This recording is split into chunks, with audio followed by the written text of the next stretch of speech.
All right. Hello, everybody. Welcome back to the show. This is a special segment on the state of the watch market with El Profesor. Since El Profesor has genuinely cult following in our community, we sometimes take his presence for granted and don't even introduce him, but I will today. El Profesor is someone who's an economist by training and by profession, um, who has held many important positions in terms of consulting and teaching, and has also had his long stint of involvement with the watch industry with a variety of brands. We usually don't talk about these things too much in detail, both to protect his privacy, of course, but also, of course, sometimes he's simply not allowed to talk about everything in that much detail and nuance. But as always, Professor, much obliged for your presence. Thank you. Thank you, Lord. Young Brando. Um, Thank you for this as well and the introduction. And also, one point to highlight is that uh, if we do uh, become frivolous and start saying, mentioning my relationship to the industry, people will think, the ordinary people will think that I will be a resource to tell them if one watch will be discontinued versus the other, and how can they get hold of a watch, because it's a very different, the YouTube space. 99% of the people involved are enthusiasts, Of course. um, Look, by the way, whilst I mean, I don't necessarily blame people. That's why we take the responsibility to reveal as much yeah, as one can within the limits of reason. And of course, again, I think the fact that you are here and the fact that you help us pour through, especially the more specialist oriented, insider oriented questions, is always very valuable. Today, we are going to talk about the Deloitte report from 2023. Um, this is what they call the Swiss watch industry study themselves. I just want to pull up at least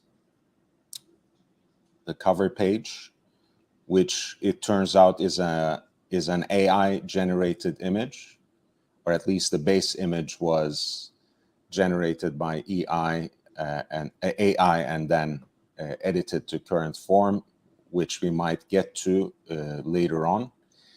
yeah, Um, I just want to, well, I want to start by recognizing Basil's generous contribution, 99 cents. He's also a member of the channel. He of has course. his popcorn at hand, apparently very excited. People always appreciate your presence here, Professor. You're very kind. You're very kind. I would like to participate more. The problem is it's a combination of time and, of course, a lot of the interesting streams are happening in the North American continent, and the time is an issue for me. And secondly, as you mentioned, my profession and my involvement with the industry doesn't often allow me to go too much. But this is a very good way. And of course, I have to praise you and recognize your efforts for what you have been doing for some time now, because your content gets stronger and stronger every month. I observe you and listen to you, and your passion is very clear, and you have a following, and that is very distinguishing of what you have been doing. You're a real contributor, the content. I mean, you are a content driven person, and your channel is extremely content related. By the way, Professor, I mean, I don't take any of this lightly. You are really making me blush at a certain level, but I also enjoy, uh, you know, our broadcasts sometimes because of our ties to the region, I think, as well. It's like an Kulthum song, right? You know, there's this huge entrance each time with lots of flourish But we before we have get to. to the actual point. We have to, I, we I have to appreciate praise. it. I appreciate it a lot, both as a form of conversation. You know, this is how I was brought up. This is how I was raised. This is how I was trained as well. So it's something I thoroughly appreciate. But sometimes I wonder, If what others, audience no. Mm. thinks. And I don't know. I really enjoy. Look, I, I, the content is important, and I think you and I have this chemistry because of your background as well, your culture, your education. I mean, I cannot sustain many of the other channels, not all of them, but many of the other channels to participate, especially because there is no content, right? This is a watch channel, and you talk about watches. If you want to talk about watches and cooking and everything else, you can go somewhere else. So this is where I like to discuss most of the times important reports hey, such look, as the I Deloitte. mean, Professor, once I go full time after May, we might have a cooking segment, and we'll give a kushari recipe or something like that. We'll get to that. Um, I want to start actually by asking you maybe your main takeaways from the report. I want to repeat again for those of you who have just joined, we are going to be talking about the Deloitte Swiss watch industry study from 2023. Maybe 2 or 3 points that you found most interesting that we can then start unpacking. I have my few as well, Mm. but if you would, I want to let you go first. Yeah, yeah. So it's not just about this report, but in general, what I do see in the Mhm. market. And since we last spoke, I visited the Geneva manufacturers. So I think there is a sense, I mean, clearly also in this report that the watch industry is sustainable. There is a solid base, there is a demand, um, and it's doing well, right? This is the first impression that it's doing well. Of course, we have been saying, remember, you and I have said it, that the gray market is going to crash, and everybody was laughing and saying, what are these idiots talking about? But the market has substantially declined in price, the secondary market. Yeah. And most likely it will continue for a little bit more time. So I the think, first but is, by the yeah. way, but I do want to underline and emphasize this because it's something that we can talk about, since it is something mentioned in the report, the state of the secondary market for watches and what kind of relationship brands are cultivating with the secondary market on their own watches, and how the executives are comporting themselves perhaps to uh, the existence or potential initiation of these certified pre-owned uh, programs. That was actually one of my takeaways in from the report, from the Deloitte watch study specifically, that even though obviously they note uh, the turn down in terms of especially the price points on the secondary markets, they very rightly recognize, I think, that the secondary market is there to stay and has become an important part of the industry, has become an important part, especially for younger people, Mm. to enter into the market, engage with the world of watches. So that's very important for me. On the one hand, and this is something that we had not prophesied, we just looked at the signs, we looked at trends, and we have said here, long before everyone else. And look, we are not just trying to pat ourselves on the back. It's not an intelligence or IQ issue either. We have exposed most of the other channels repeatedly. They cannot tell you that the markets are going down because that's how they make their money, right? When they are in the business of selling watches themselves, when Revolution is in the business of making one collaboration after another with Waco and friends, when Hodinky has an entire business in pre-owned watches and has authorized dealerships with an umpteen number of brands, they will never be able to tell you that the prices are dipping, that watches are not an investment. And in the same way, a lot of the live stream channels, when they are literally injected with cash flow by the shadiest of gray market dealers, they will never be able to tell you what the actual status of the market is because they feel like they're chopping down their own uh, tree. So that's something I wanted to point out. But yes, the secondary market is very important. It is there to stay. And Deloitte actually in last year's reports made the bold prediction, which sounds very reasonable now, that by 2030, it will Mm. amount to more than half of to underline as well. That's right. That's right. So this is kind of my first, impression, that the market is, the watch market is not collapsing. Certainly, this is not what we're saying.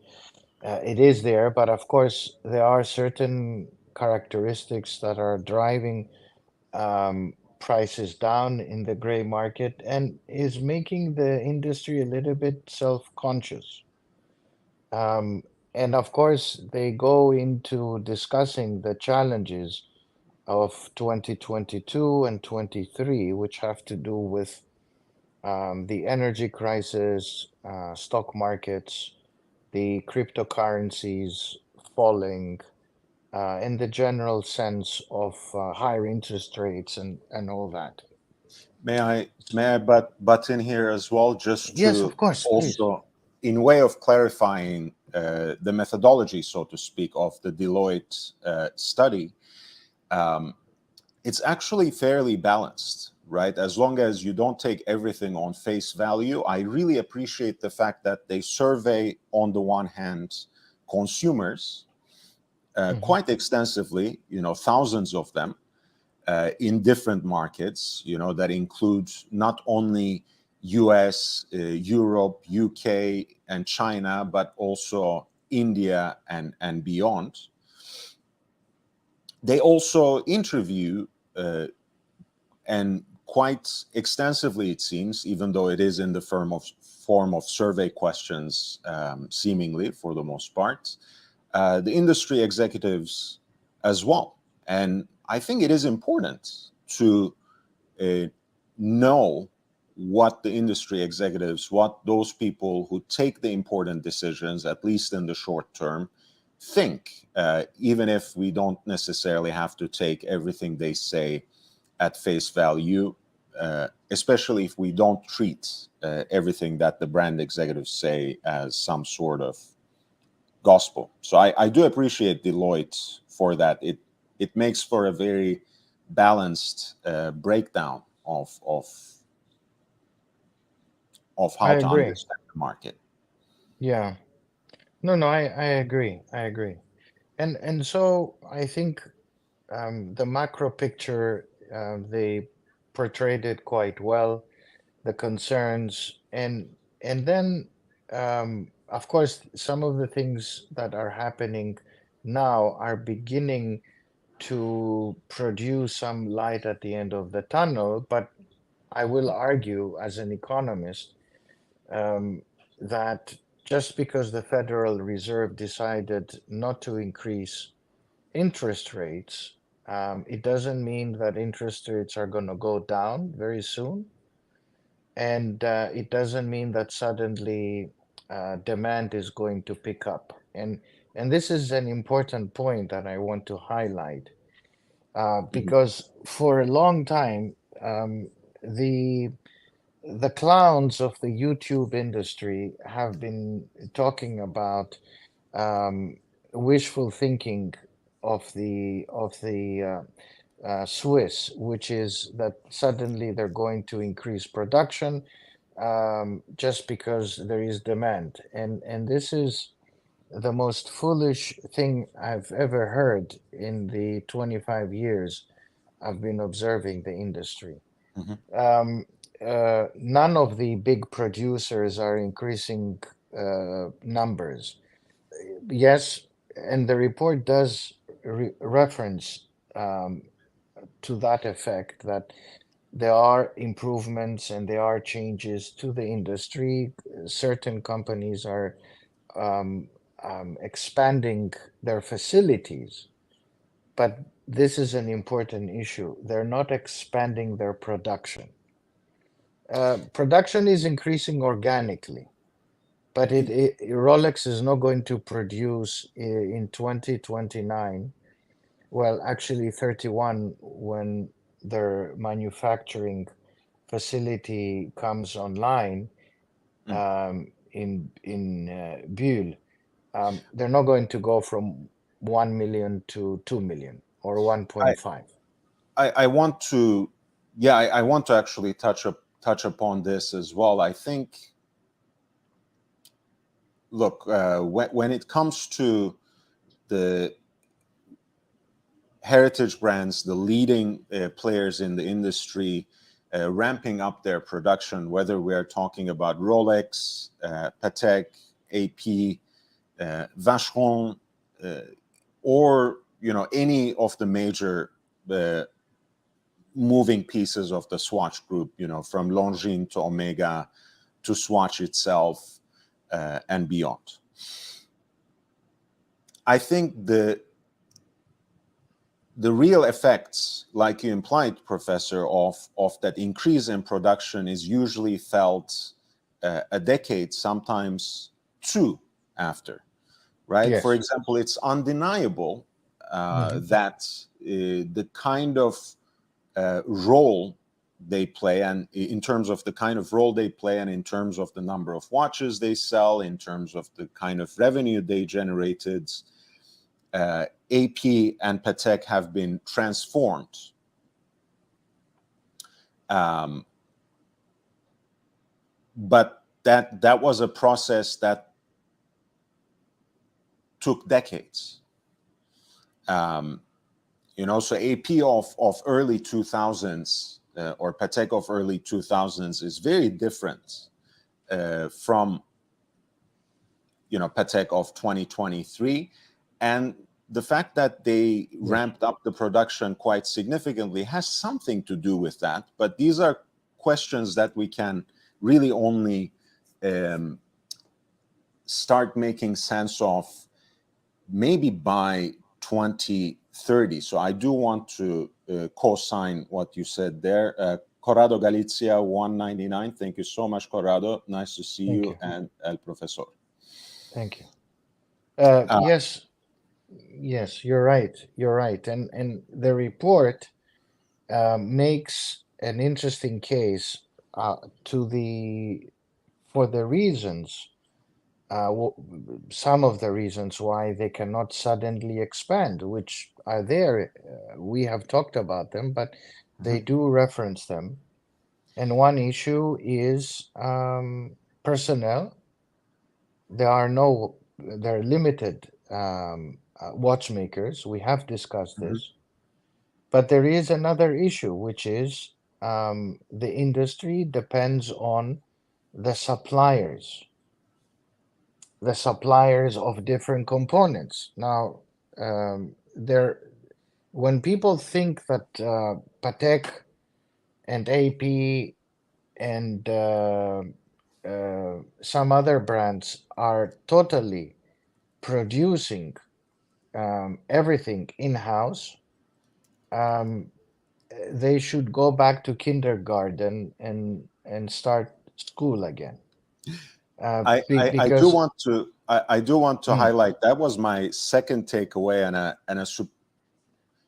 one of the things about the report that genuinely surprised me, genuinely caught me off guard, um, was how the pandemic may have actually changed things mm, significantly and maybe for the better in terms of the Swissness of many brands. And I'm sure we can break this down, but that was my second takeaway because one of the things that the pandemic did, in addition to, of course, creating the very basic shortage and inaccessibility of many raw materials, was that it basically put a huge damper in terms of the global logistics of how many of these watch brands, many of these legacy makers have started operating, like outsourcing a lot of their production, say in the manner of bracelets,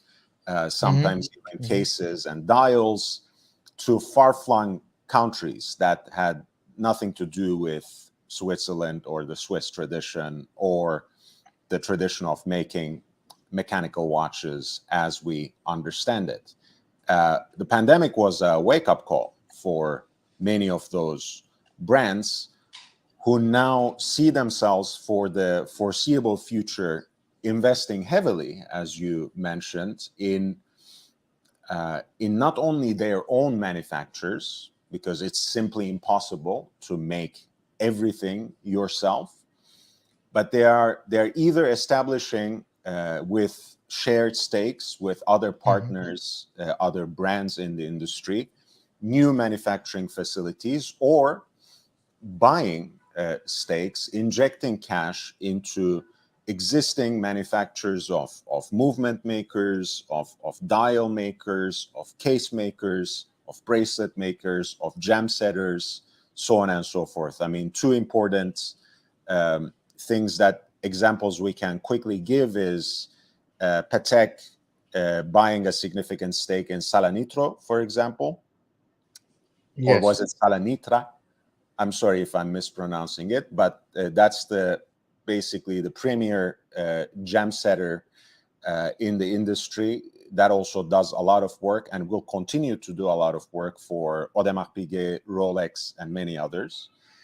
Um, or we can look into either the Vaucher Manufacture Fleurier or to Tudor slash Kinesi, which both as movement manufacturers uh, have shared and significant stakes between different brands, right? Kinesi makes movements for not only Tudor, but also uh, Norcane, Breitling, um,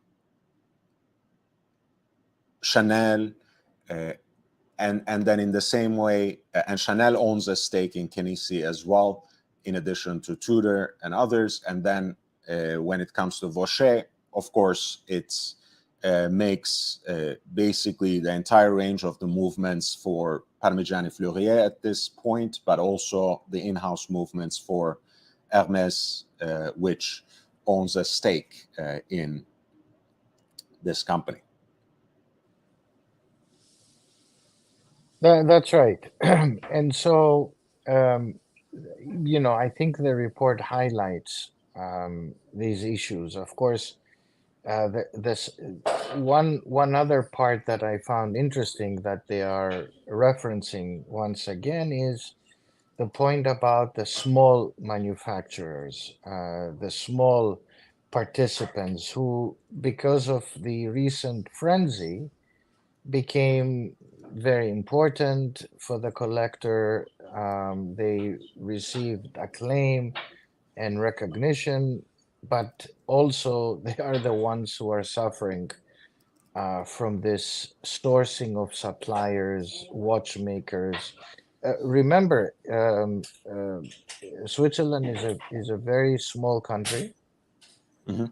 and it doesn't have infinite amount of people who are participating in watchmaking. In fact, if you look at the numbers, there is a higher exit than entry into the industry because many things are happening at the same time. It's quite expensive. It is very labor intensive, and you highlighted that some of the suppliers, producers of components are not in Europe. They're outside of Europe. Lange does not produce, and I say this for the followers of Lange, that Lange also has the same problem. But because they are part of a bigger group, they're able to source them, and they're sourced outside of Germany. So this idea that the watch is first of all Swiss, that the watch is produced by the manufacturer, and the watch is single supplied by the intellectual ingenuity of the manufacturer is completely wrong. However, here is where marketing takes over, and beautiful pictures and a bit of help from the social media, COVID, and a lot of money that pushes up and drives up the price of these watches. I do want to also underline, though, some counter trends, perhaps, right? Because it's absolutely true, Professor. In the 21st century, this has a lot to do with Rolex's own Rolex's autobiography, Rolex's articulation of their own story, especially uh, with the finally introducing their own movement for the Daytona, and they started relying increasingly from that moment forward, uh, both in terms of strategy but also in terms of their presentation, how they started now moving everything in-house, vertically integrating their manufacture by acquiring some of their most significant suppliers, and that has become kind of the keyword that the rest of the industry also latched onto. I mean, after all, again, people think that we say this simply out of sentiment, but numbers bear it out. Rolex is the undisputed leader of the industry. So when they do something, the rest, if they don't know how to question it, if they don't want to think about it, or if they simply have decided it's wise anyways, they simply follow. On the other hand, with the rise of now the independents as well, who can most certainly uh, not make that argument of vertical integration, of making everything in-house.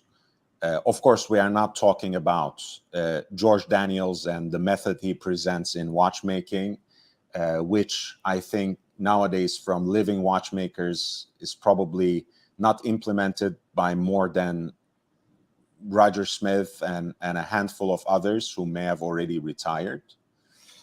Like Christian Klings, for example, the German watchmaker, was also following that, has recently retired and become a pastor or something. Anyway, all I want to say is now with the emergence of serious, well-respected and collectible independent watches, that command significant attention, value retention, and even value explosion on the secondary market, I think increasingly their rhetoric has tended towards collaboration, transparency in explaining the sourcing of not only their materials, but also the constituent parts of their watches, and maybe at a lower key, but maybe a return to the so-called établissage system, which traditionally, historically characterized Swiss watchmaking, right? What does that mean? It means that even though there's an established brand name manufacturer, a heritage maker, they actually reach out to the best makers for more or less every single component and outsource those components ultimately from those makers who specialize in X, Y, Z, and then finally finish, assemble, and regulate, and finally present the final products of that long cycle of traditional watchmaking. I think there has been maybe at the low key a return to this. Ali Reza, by the way, I really do appreciate your gift memberships. And Ali Reza says Rolex is the undisputed leader of the industry, like herpes is the undisputed leader of STDs. Hey, a lot of people have herpes, mind you, so be careful. Be careful. Nobody's happy about it, and it's permanent. I like your sense of humor. Yeah, so I think this is fine, Brando. The issue remains. Some of the manufacturers do not have to follow what Rolex does. You have to understand that Rolex is not just a producer of watches, but a contributor to the wider society. So, um, you know, people might not understand their contribution to not just the industry, but how they push forward the envelope of notoriety of the Swiss watch industry. So it is very important for Switzerland and also for Geneva. You know, as we said long ago, they are one of the largest employer in the Genevan canton. Yeah, yeah. By the way, as I was saying, not my channel is not only small, free range, and organic; it's also vegan. So let's not forget that important detail. Um, what's the Do you have one more takeaway, Professor, perhaps from the report, or in terms of your broader analysis of the market? Yeah, let me say something here because I think people misunderstand me. When I'm referencing about the clowns, I'm referencing about the clowns concerning their attitude that just because there is demand, the industry is going to suddenly increase production, right? And the industry over the last decades has not followed that really principle just because there is demand. One important lesson, which this report also highlights, is that scarcity creates a huge demand factor, whether we like it or not.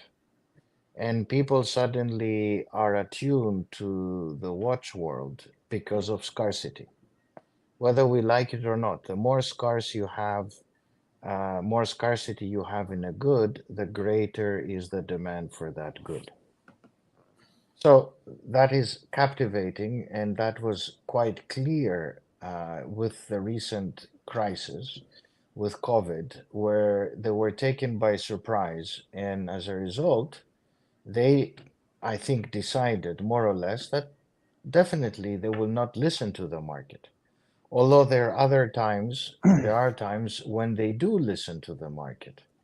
For instance, the report, I think, highlights the consciousness of the industry about energy, about the environment, and all of that. And I don't know how, energy efficient the industry is. I have doubts, but this is again a marketing ploy rather than a real, quantifiable Yeah. way of producing results. I think again, that I, of course, I approach every aspect of the report quite critically already, but that was one point that didn't even make sense to me because there's a whole section on sustainability in the report. I think it's section 9, where the the experts who made the study make the argument that the industry has now entered an era where sustainability um, is no longer just a keyword. Uh, it's not just a buzzword. It it's not something that's part of the marketing to appeal to the customer, but the industry leaders are genuinely worried about it, genuinely concerned about it, genuinely care for creating sustainability. I wasn't altogether convinced because the evidence was simply not there. Um, but again, at the very least, going back to what I said about their methodology, that at the very least, this is now what the brand executive started saying, right? Which means in the past they were quite transparent that when they said sustainability, for example, when Breitling and IWC basically eliminated presentation boxes, they didn't mean well, right?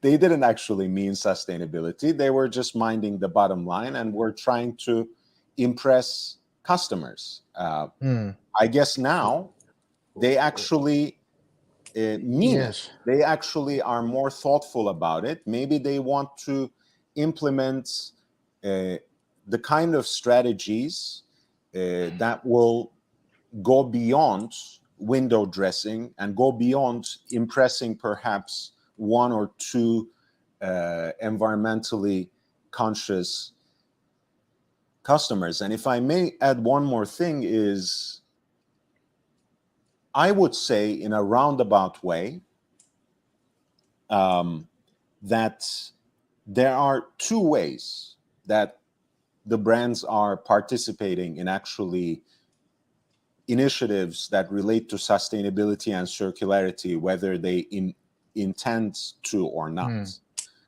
Of course, their participation on the secondary market, especially if it's in meaningful ways of not only generating brand equity, but also in terms of uh, not only preserving their own heritage, but the very mechanical timepieces that carry that heritage and make them usable, wearable for uh, generations and generations. That helps sustainability. I mean, in a way, mechanical watches have that sustainability and circularity programmed into their very fabric of existence.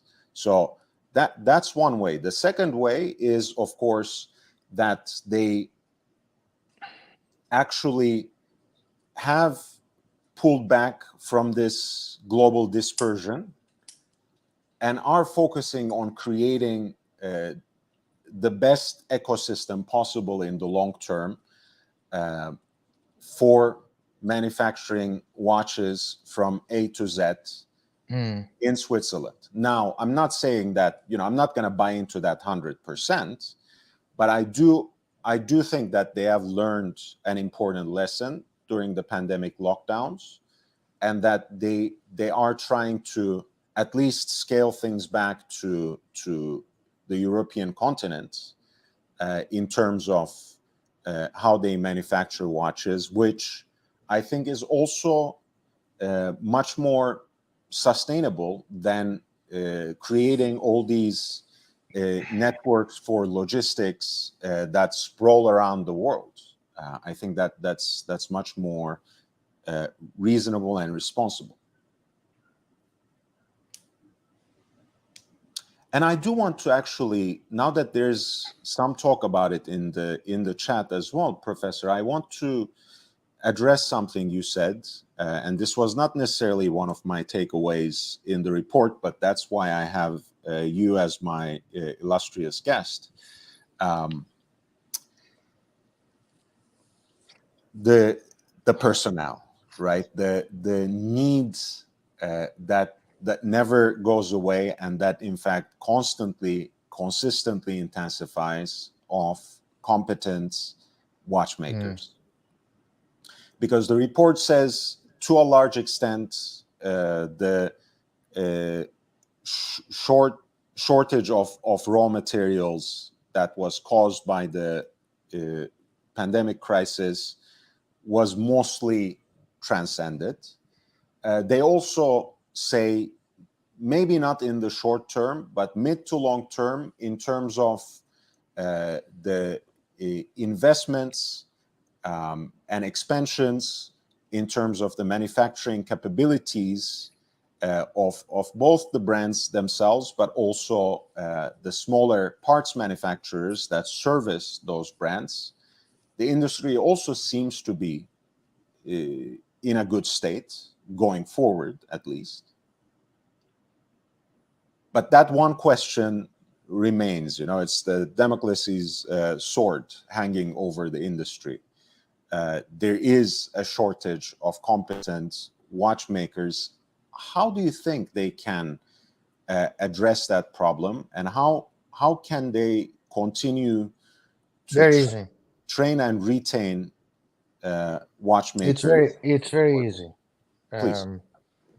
It's very easy, but unfortunately, it's something that they don't like, and they will not mention on this report. Meaning, they don't like the watch industry and people who collect watches on the basis of uniqueness and labor intensivity, which is automation.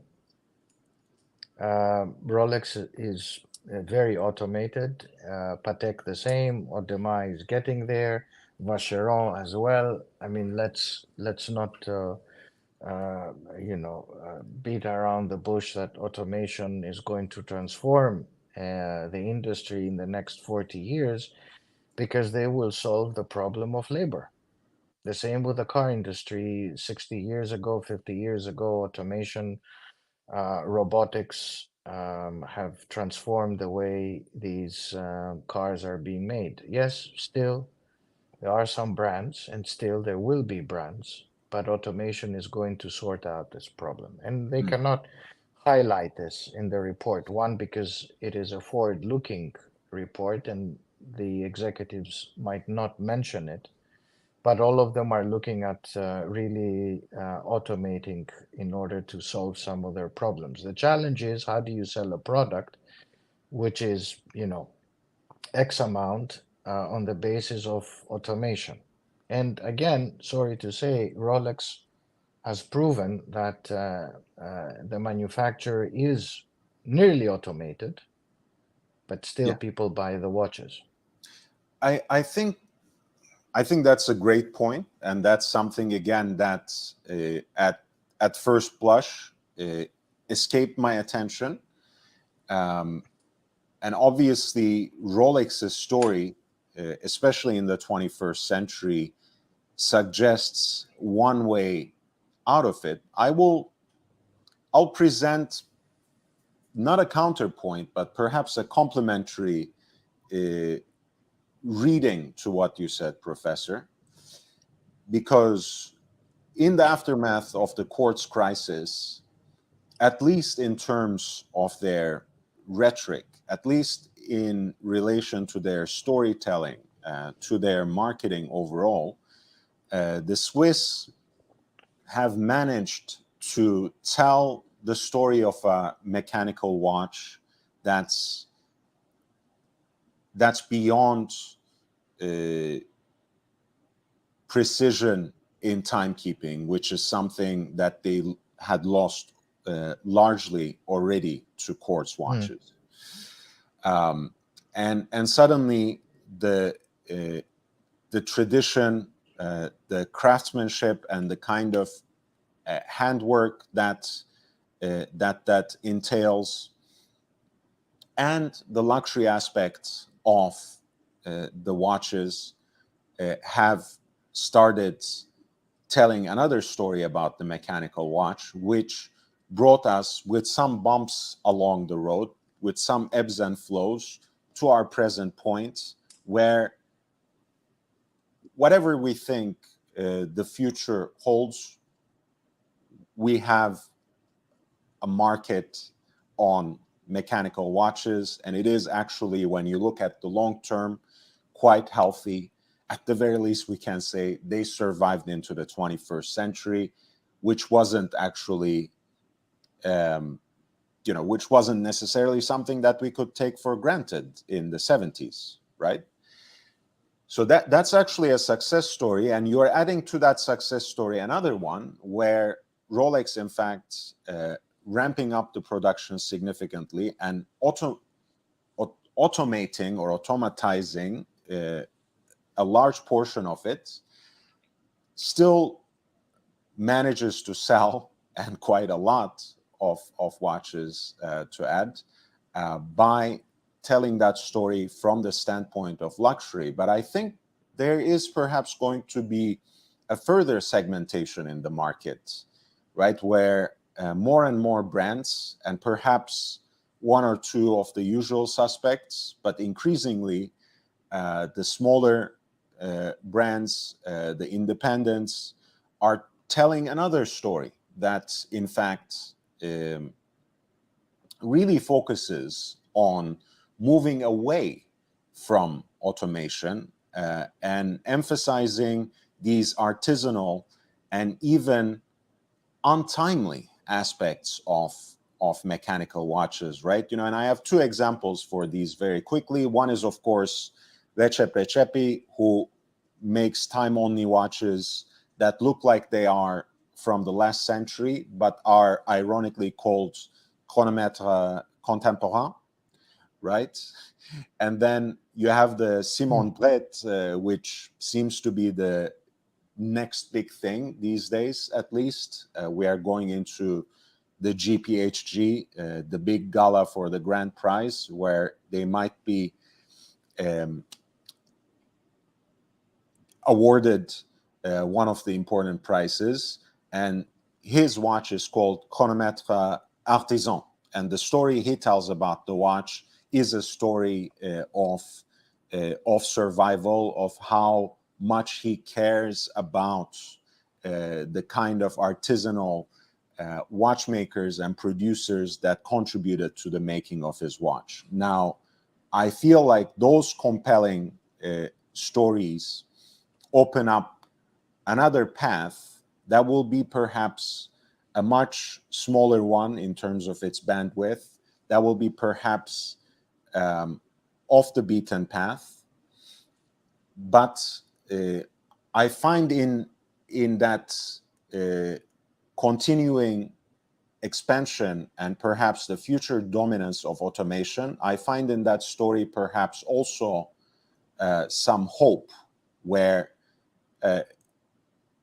some luxury watches will redefine themselves and still continue to orient themselves towards the values of artisanal craftsmanship and traditional methods that define watchmaking.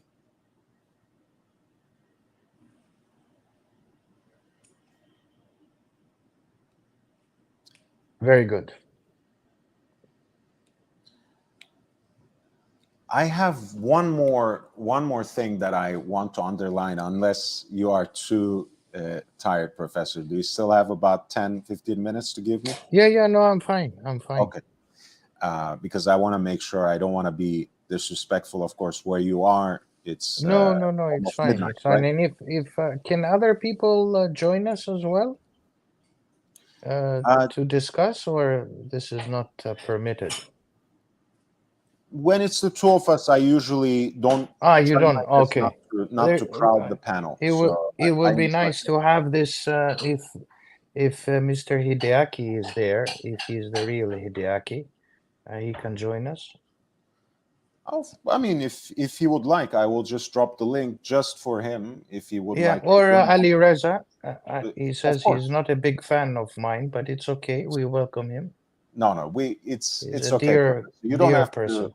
You don't have to take don't worry about it. I mean, it's I don't know where that comes from, but you know how well you're liked in this community more broadly, and of course, there's no question that you have been one of the consistent and, for me, very important and formative guests on this Thank you. channel. So I do want to emphasize that. The other thing that I want to talk about, and this is something that I have been thinking about, but that was really brought home to me by Deloitte's watch industry Hmm. study of 2023, is the lasting importance of physical locations, of in-person experiences when it comes to the segment of high luxury watches, right? Especially watches that cost for more than 15,000 Swiss francs, right? Because Hmm. obviously there's still much more ground to cover and even conquer in terms of the digital world.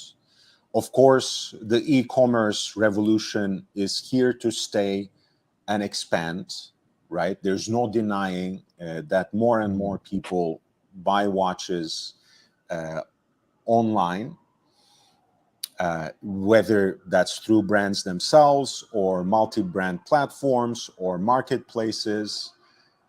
And there's no denying that the brands have very consciously and in many ways very helpfully expanded their online presence, their digital footprint, sometimes in very inventive ways too. But ultimately, I was very happy to find out that the brand executives are also very much aware that the kind of personal relationships they need to cultivate with their customers, the spaces, the physical spaces they will create for them to experience not only the actual products, but also the kind of stories that bring those products, bring those mechanical watches into the present, um, and the kind of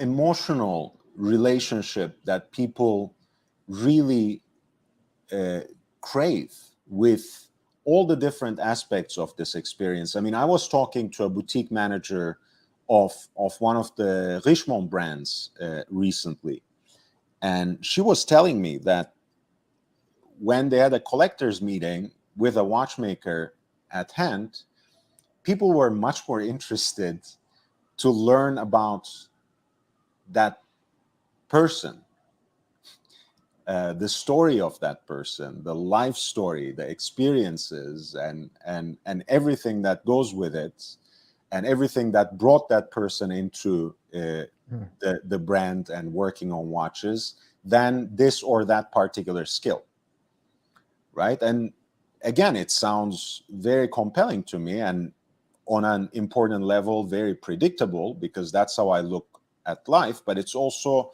very surprising, right? That you would have a watchmaker at hand at an event on mechanical watches, and most of the questions that people are asking to that watchmaker are personal questions. It's not mm, like, it's not how do you hand engrave, what's the most difficult complication you have worked on so far, what are the challenges you faced with this particular finish while you're perfecting it.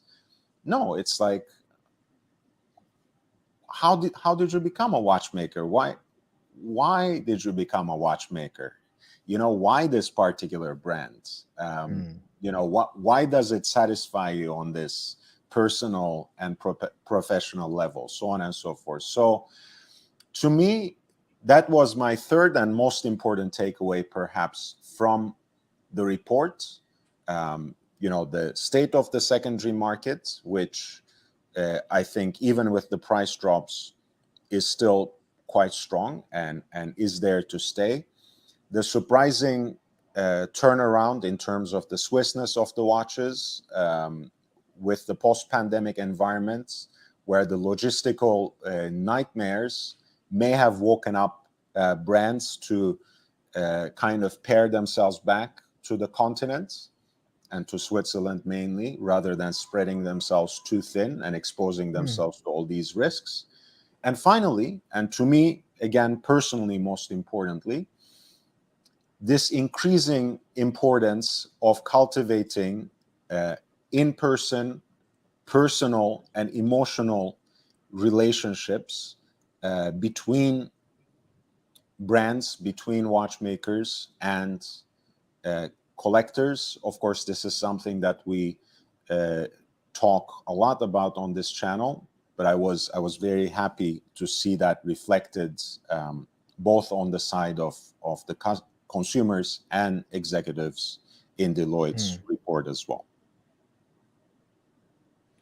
Um, Let me also mention, this is something I forgot, um, which is the global trends, the regional um, market view.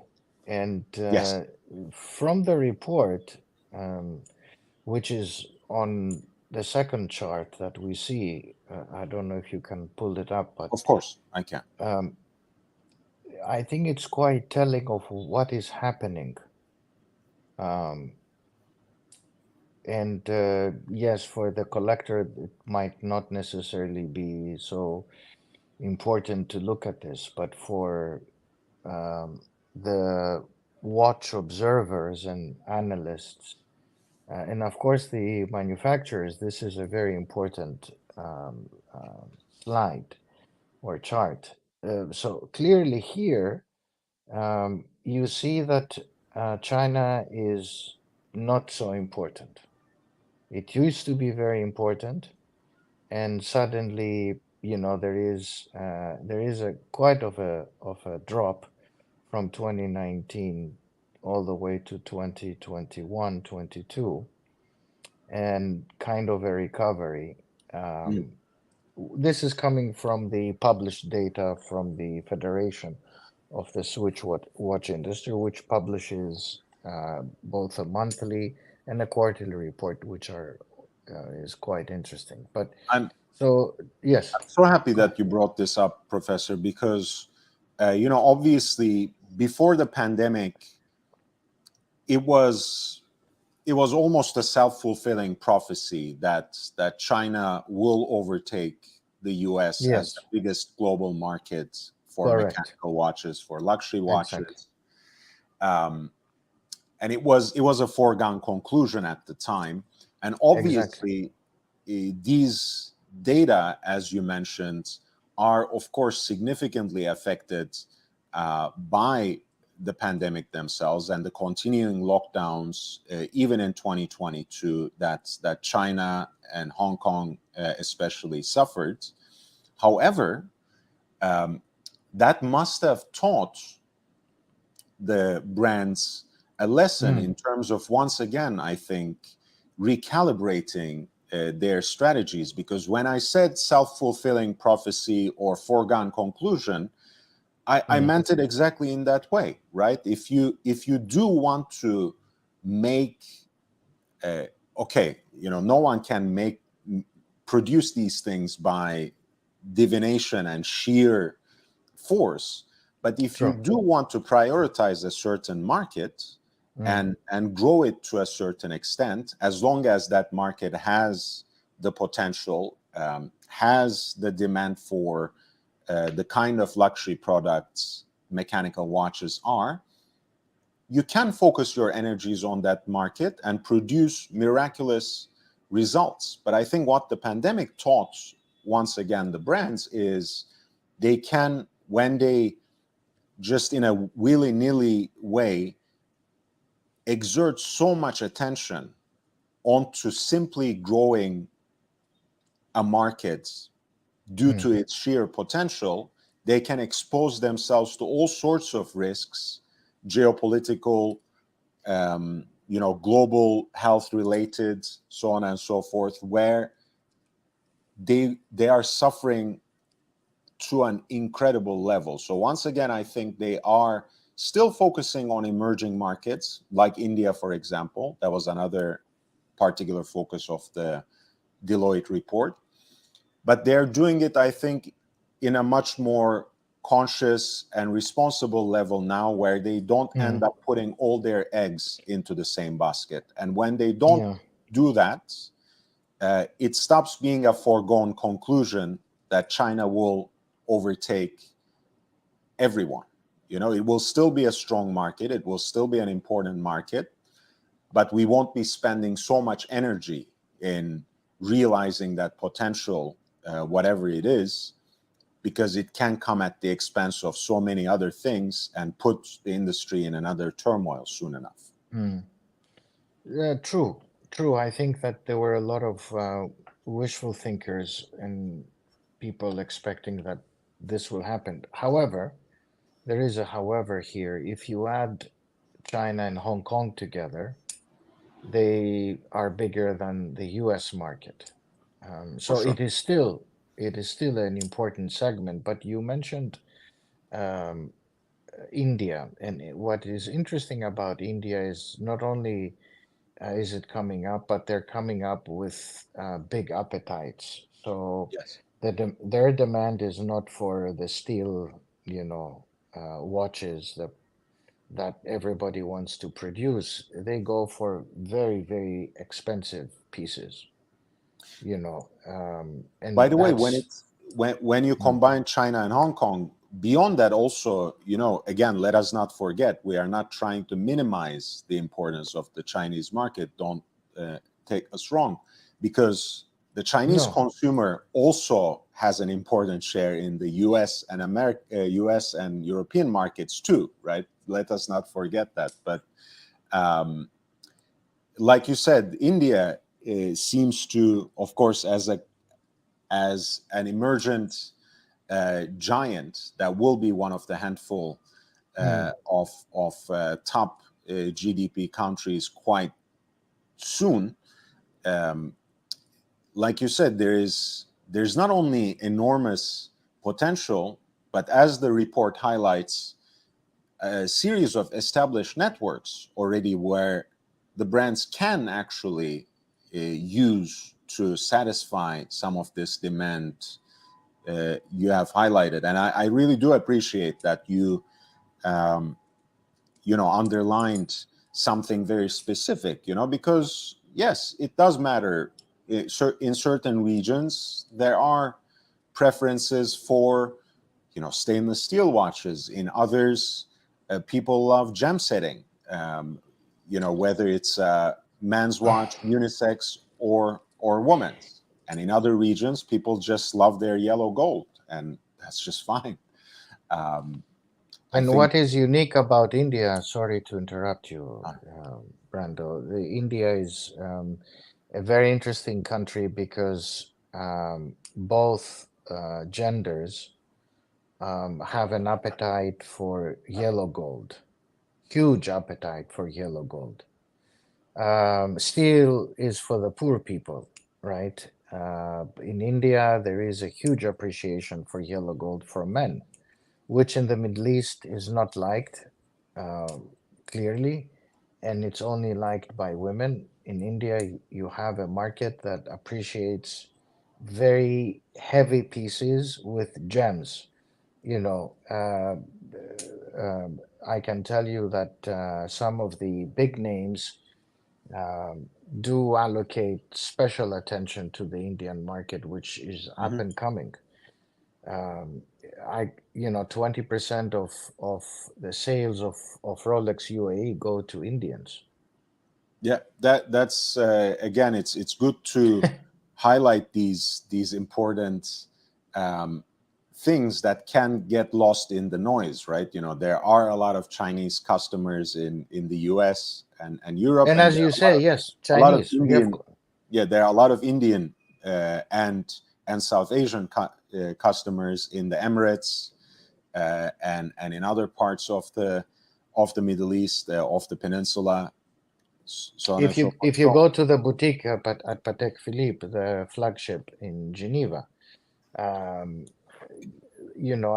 at the main floor, you will see 12 customers, okay? And of them, probably six or seven or eight, depending on the time, are from Asia, meaning yeah, either China, mainland China, Hong Kong. And it's not even Malaysia and the correct. other Singapore, of course, it's, Chinese. So, as you said, they can do the same as the Indians do in the UAE, Chinese do, and they do also in London and other places. The problem with the UK is that you don't anymore get tax free. So the Chinese, although they still spend, they prefer to go directly to the source. Guys, I do want to remind you to hit the like button. Again, for a small boutique channel like this, um, you know, the equivalent of Bespoke. rising independent watchmakers, it makes all the difference. You know, one like, one click, one comment that you leave under the video, whether it's nasty and vicious, as Archie used to say, or positive, whether it's a question or just a suggestion. I appreciate them all, so please do that as well. Share this video with your friends and other collectors. That always helps.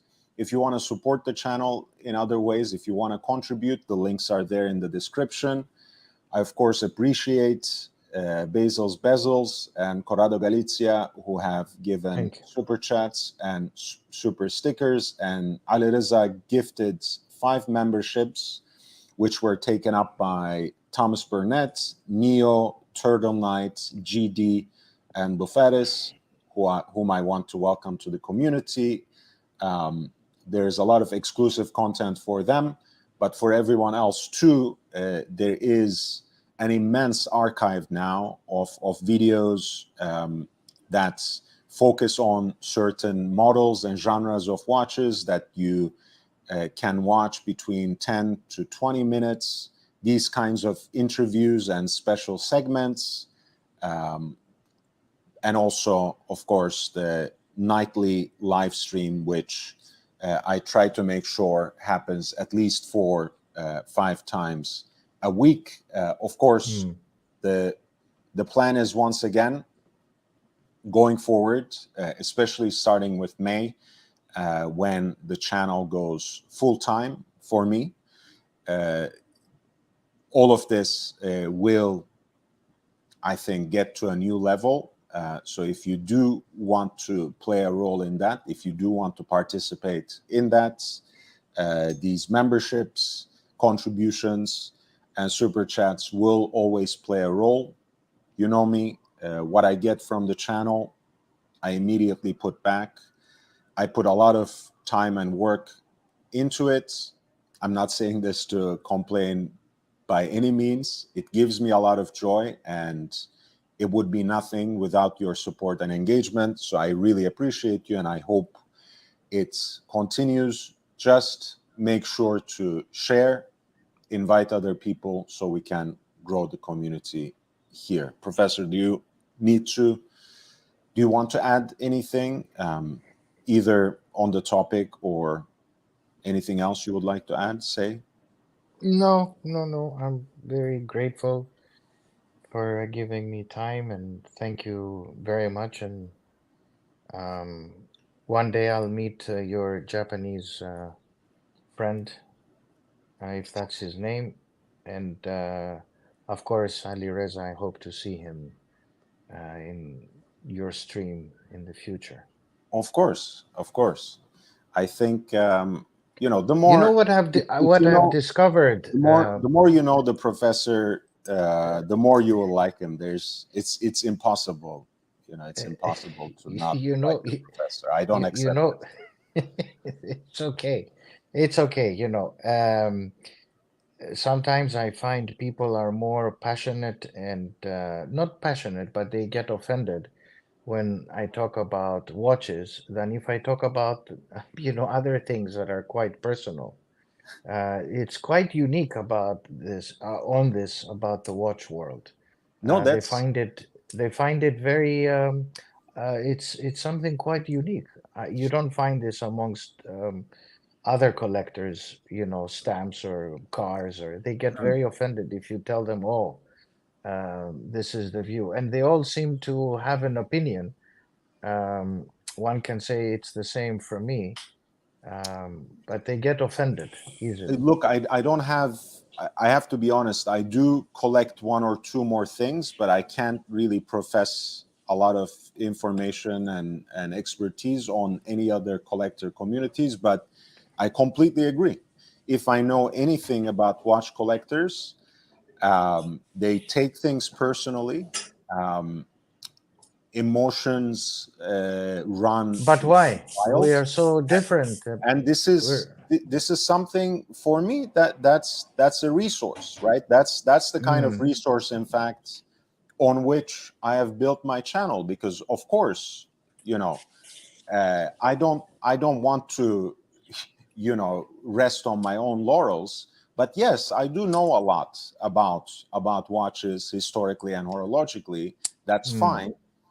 But if it weren't for the passion that I carried into it, and if I didn't know how to speak to people's feelings and the emotions that guide them when they start collecting watches, uh, it,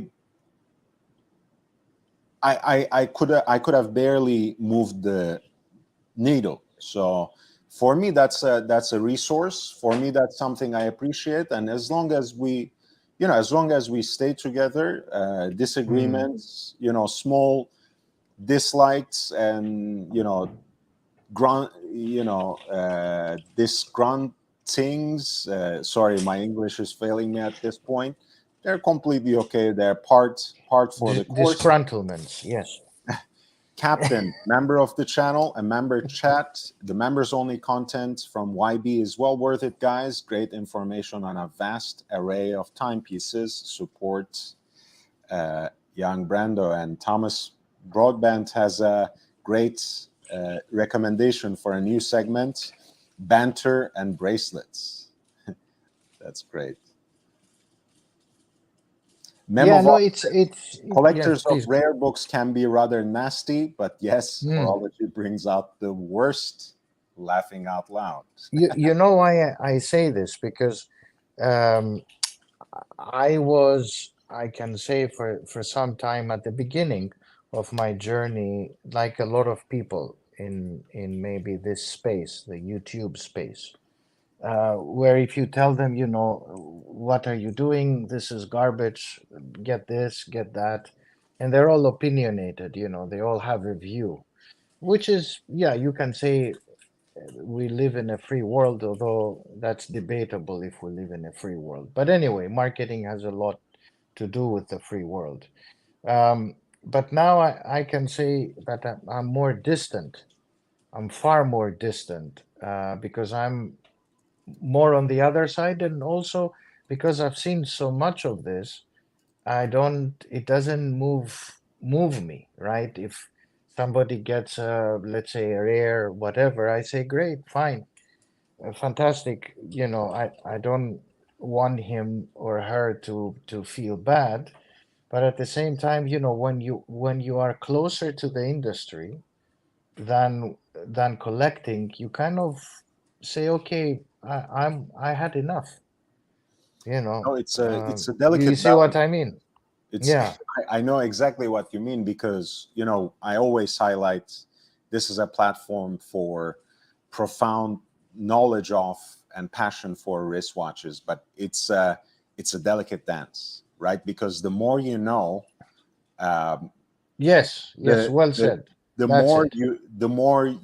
you are prone to cynicism, the more you are liable to lose your passion, the more your emotions can get stunted, and especially on social media, right, where there is so much posturing, where there's so much self promotion, where there's so much, so many false narratives that get produced, both on the Yeah, personal level and, exactly. and on the level of brands. Like you said, at some point, things can get to you, and it's a delicate balance. And that's why we are trying to do Mm. a little bit of both, where we are trying to, in a way, balance passion with knowledge and enrich knowledge with passion. So hopefully, I'll give you an example, young Brando. Can I give you an example? Do we have time? please, please, all the time. So I have a friend, and he doesn't have a problem with money. He asked me some time ago to get him a watch he couldn't get. Um, it was, very rare and all of that. So I got him the watch, and he was happy. Then he asked me for a second watch. So I said, fine. And then he started building a collection, which he wasn't informing me about. Well, slowly, because I have an opinion, and I would tell him of what I think. So when he got the first watch, I told him, "This is great." He had doubts. He said, "Oh, this dial." I said, "This dial is unique. They don't give it to a lot of people. Other people are dying. They need to buy the steel garbage and everything else the AD has before they give them this watch. I mean, you need to have a purchase history of at least 500,000, right?" So anyway, he got this watch, kind of confused, but eventually happy because he saw where the price of the watch was in the gray market. He made the classic mistake of seeing this as a watch that, oh, it's like I'm buying stocks, right? And I'm managing my estate and my wealth, and he doesn't care about money. Anyway, we got one watch, second watch, from the same brand. Then he secretly started collecting from the same brand other watches. So, kind of a couple of months ago, he told me, Professor, um, I want to get this watch. I said, oh, okay. It has been a long time since we spoke. I said to him, okay, are you sure you want this watch? He said, yes. And I'm ready to pull the trigger. I'm going Mhm. to buy it from the gray market.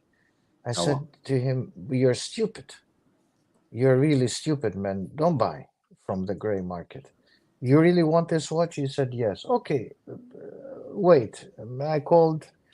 Next day, the watch was available. So I went to pick it up because he lives in another country. I live Yeah. in another country. So he was amazed that the watch was made available. I said to him, come on. Anyway, we continue this dialogue of watches, and he goes off and gets another watch a week ago, and I got very upset with him because I said to him, "Okay, show me your collection." So he showed me something like 16 watches. I left him with watch number two and then watch number three, which I bought kind of a month and a half ago or so. And then he had bought in the interim all these watches. And I said to him, listen, what are you doing with all these watches? I mean, he said to me, please give me your opinion. And now I've discovered, because I'm very straightforward. I will call people how they are, and if they like it, I don't give a shit. To be honest with you, they shouldn't even talk to me, but I don't care. I told him these watches are garbage. What are you buying here? Um, how much money have you spent on these watches? He said to me, on this one 8, on this one 15. He was buying steel Rolex. Okay. The age group varied from the previous iterations to more recent iterations, Yeah. And I said to him, listen, man, you're really mentally, something is wrong with you. Why are you buying all these watches and you're not buying 3 or 4 excellent pieces, even vintage? And then he started showing me day dates and all of that, all in the wrong direction of day dates, all the wrong day dates that he should be collecting, right? You know, So I got, I, I think everyone actually needs a friend like you. Although Memovox says you created a monster, Professor, because you were the one who injected the sickness in the first place. But that's one of the reasons I like you, because you don't mince words. For me, Eric Wynn has been the same, right? Sometimes he sees a watch on my wrist or on someone else's wrist, when it comes to vintage pieces. And because he has such high standards, which of course always is exactly, reflected in exactly. his inventory, in the kind of pieces that he can source for his clients. He's like, oh my God, what have you done? Where have you bought this from? You shouldn't have. And he doesn't, he doesn't compromise, right? For him, it's only the best quality. It's only unpolished, and he has a certain rigorous and You ethical mentioned something.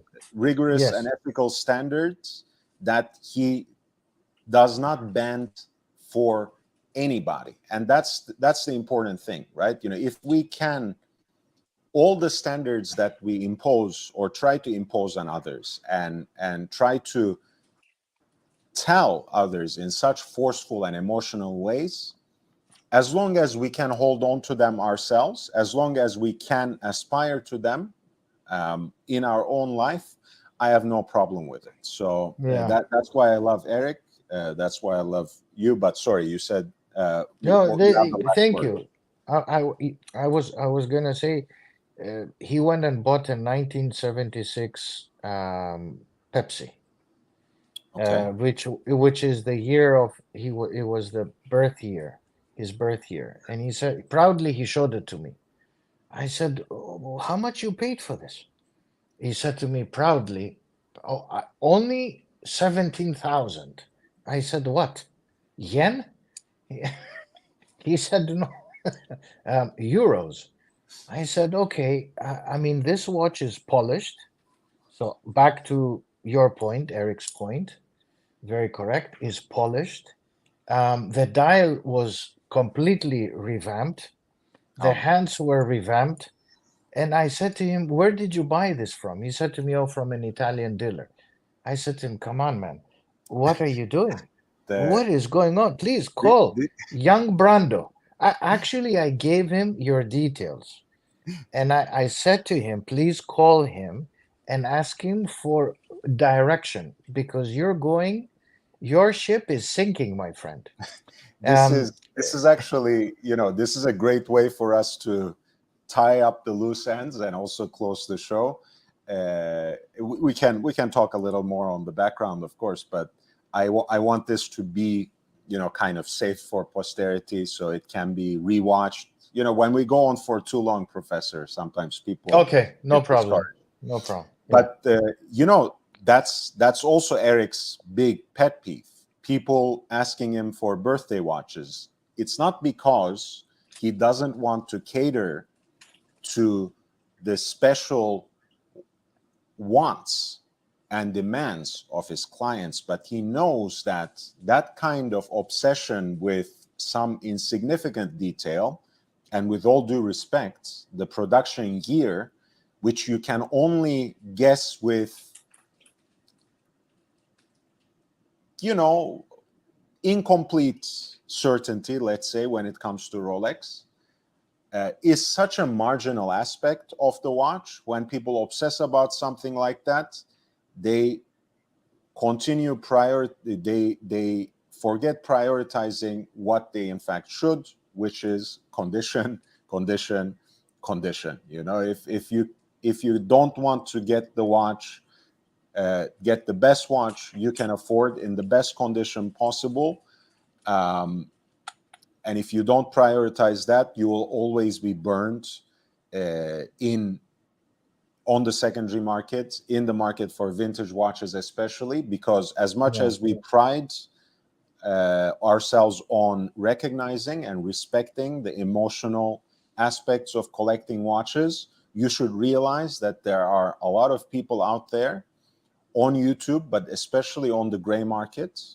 on the vintage market, on the secondary market of watches, there are a lot of people who will try to take advantage of your emotions. And when you No, they took advantage of him. when you outsource, you know, when you don't do your own homework, when you don't study, when you don't, sometimes in addition to that, have someone who can consult you, who can give you some advice, who can sometimes guide you or even lead you by hand, you can be burned many times over, and it will take you a number of mistakes before you can correct your path. So we are here to help. And Professor, thank you so much once again. Guys, if you have not hit the like button, please do that on your way out. Once again, thank you so much for your support in terms of memberships, super chats, and just being here in the chat, engaging with us, especially Captain Ali Reza, Corrado Galizia, and Bezos. And Professor, my professor, thank you so much for being with me. We'll see you in the next one, guys. Take care. Thank you.